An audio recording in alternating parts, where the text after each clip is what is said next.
Pwede po itong cause ng mga symptoms ng urination, no? Kasi Mhm. ito pong prostate gland, nakapalibot po ito sa daanan ng ihi natin malapit sa pantog, at Mhm. 'pag lumaki po siya, naiipit po niya yung daanan ng ihi.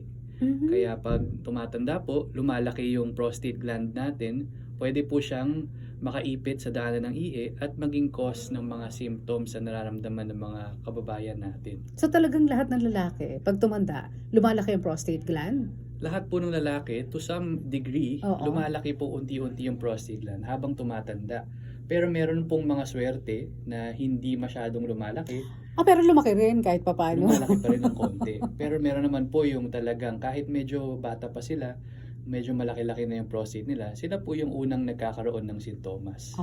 So parang sa tenga lang din 'yan, 'di ba sabi nila habang tumatanda ka raw humahaba raw 'yan, Narinig ko eh. nga po yun, So gano'n din, tumatanda, nag-e-edad yung prostate gland kaya siya lumalaki, lumalaki, opo. oo. So dahil lumaki siya ipit niya Yes, yung, naiipit po daanan ng niya yung ihi, daanan ng ihi, opo. oo. So anong gagawin kay prostate gland kung gano'n na lumalaki? Well, sa start po, depende po talaga yan kung gaano kalaki yung prostate at kung gaano kalala yung mga sintomas, no? So, kapag po medyo maliit pa yung prostate, pwede naman pong mag-start muna sa mga gamot. May mga gamot po Mhm. tayong pwede inumin para makatulong sa pagpapaluwag ng daanan ng ihi, tsaka pag-try mapaliit yung prostate na enlarged. Mhm. Kapag hindi po gumana yun, tsaka po tayo mag-resort to mga surgery. Marami pong Okey. iba-ibang surgery para sa prostate. So papaano, tatanggalin ba yung prostate doc? Well, ngayon nung araw po gano'n 'no, talagang Mm. binubuksan. Pero ngayon po, dahil medyo high-tech na tayo, Mm. ang tawag na natin po sa mga ganitong procedure ay endoscopic na prostate procedures. So para pong, halimbawa yung pinaka-common po yung tinatawag na TURP. Okey. Ang ginagawa po, merong scope or parang Mhm. telescope, sisilipin lang po sa daanan ng ihi yung prostate and kakayurin Mhm. using, electricity. Hmm? Para lumuwag po yung daanan ng ihi, matatanggal yung prostate from inside, and Mm. makakaihi na yung patient. So, TURP po. Oh, wow! Pero talagang tinanggal mo yung prostate. Paano yung Opo. kanyang capability para 'di ba siya yung parang, nagbibigay ng liquid doon sa sperm para makalangoy siya? Yes, pero Oo. kahit naman po kayurin siya 'no, nakaka-retain naman po ng sexual function dahil meron pa namang seminal Ah, vesicles. so Pero okey lang naman po na kayurin siya dahil mm. yun nga po ang problem talaga kapag lumaki masyado yung prostate. Mhm, mm. Opo, So puwede pa rin siya makabuntis din? puwede pa rin naman po. Oo, kasi alam mo naman kahit medyo may edad na, gusto pa rin nila magka-baby, 'di ba? Yes. So puwede pa at hindi naapektuhan naman yung sexual function nila like the erection? Although meron pong mga certain percent ng mga Oh, patients na nagpa-opera sa prostate, nagkakaroon po talaga ng erectile dysfunction, pero hmm. hindi naman po lahat 'no. Mas malaking majority pa rin po yung nare-retain nila yung erectile function nila kahit na, naoperahan sila sa prostate. Pero hindi mo naman sila pinapipili doc na anong gusto mo, 'di ka makaihi o hindi ka Siyempre po ang kailangan talaga 'no, makaihi po muna dahil 'pag hindi po nakaihi tayo ng maayos, unti-unti pong masisira yung kidneys natin at oo, 'pag yun 'di niyo po, nailabas 'yan, opo. oo. So yun lang ba ang dahilan kaya nagkakaroon ng problema sa pag-ihi ang lalaki kapag lumaki yung prostate gland? Meron pa pong mga ibang causes 'no, marami actually puwede 'no.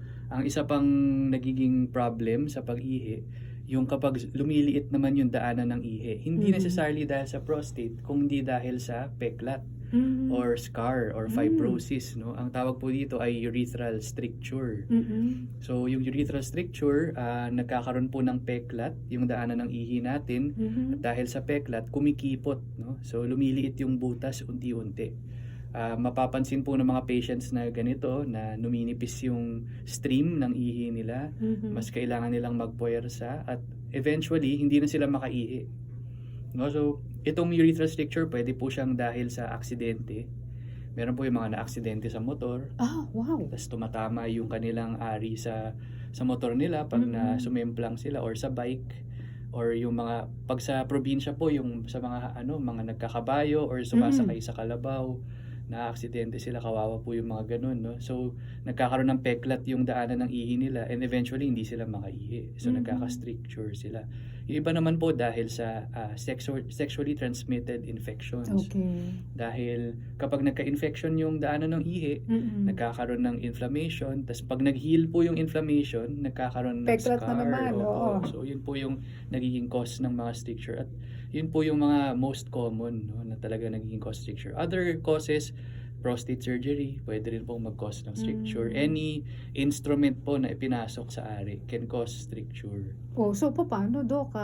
Makokorek pa ba ito? May treatment pa ba para dyan? Meron naman po, no? Buti na lang may mga na-develop na pong mga surgery, no, para sa ganito, no. Hindi po talaga nagagamot, no. Well, wala pong medicine para sa stricture, pero meron pong mga procedure na or surgery na ginagawa para makorek po yung mga stricture at para makaihi po tayo, no. Oo. So, yun po yung tinatawag na urethroplasty. Paano yan, Dok? Alam ko expertise mo yan, Dok. Opo. So, ito po yung ano namin, no, inaral namin sa Reconstructive Urology sa East Avenue Medical Center.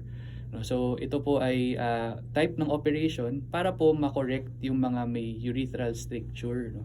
So, ang ginagawa po, depende sa uri ng stricture, pwede pong tatanggalin lang yung part ng daanan ng ihi na may stricture at ikakabit ulit or pagdudugtungin. Pwede rin naman pong dudugtungan or tatapalan yung daan ng ihi para mas lumaki ito at mas maging maluwag yung pagdaan ng ihi.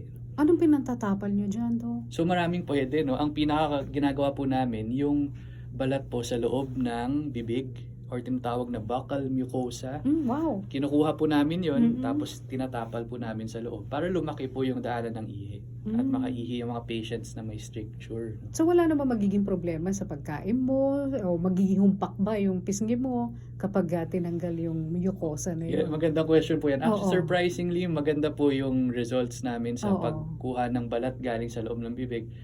After a few days, parang wala na pong nangyari, no. Mabilis po palang mag-heal ang mga Yung mga bibig natin, no. Oo, okay. para po siyang malaking singaw. After a few Oo. days, okay na siya. Okay. At saka Oo. hindi naman yata ganun kalaki yung kinukuha nyo. Hindi medyo malaki rin po, no, up Malaki. to mga 8 centimeters minsan Wow. yung kinukuha namin. Kasi minsan ganun din po kahaba yung kailangan na itapal namin sa loob ng ari, no. Okay. Tapos kung sana yun na nagiging Opo, parang at nagiging normal na part na niya uli. yes, kasi ang bibig po pala natin, yung lining ng bibig natin, very similar siya or katulad siya ng lining nung daanan ng ihi natin. Ay, ang So, galing. natuklasan ng mga nag-aral nito or nag-develop nitong technique na ito na maganda pala siyang substitute or pangpalit dun sa daanan ng ihi natin sa baba, no? Ang galing naman nun, oo. So pag sinabi mo daanan ng ihi, yan yung mula doon sa ari ng lalaki, papunta doon sa loob, kung saan yun nga, nandoon yung prostate gland, yung bladder. Yes, oo. yes.